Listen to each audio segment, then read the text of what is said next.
जय श्री राम, हर हर महादेव। चाची, माई, दीदी, बहनी, बुआ, भाभी, सबसे राधे राधे।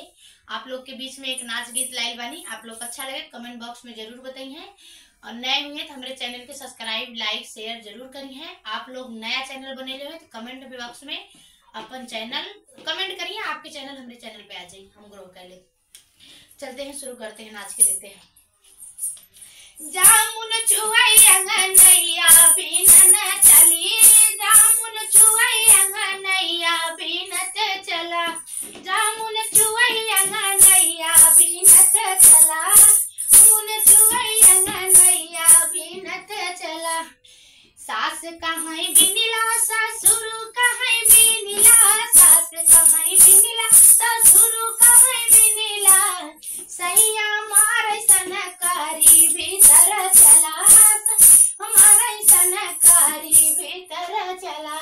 जामुन चुवैया नैया बिनत चला, चुवैया नैया बिनत चला, बिनत चला हो बिनत चला हो, जामुन चुवैया नैया बिनत चला।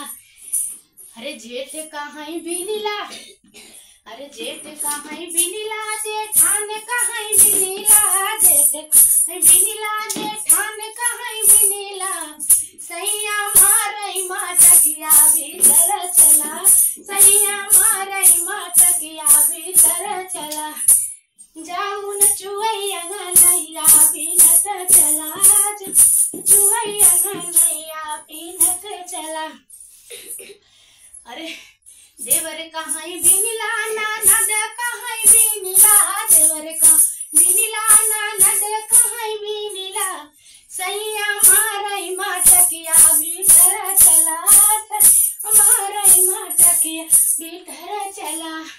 जामुन चुवैया नैया बिनत चला, चुवैया नैया बिनत चला, जामुन चुवैया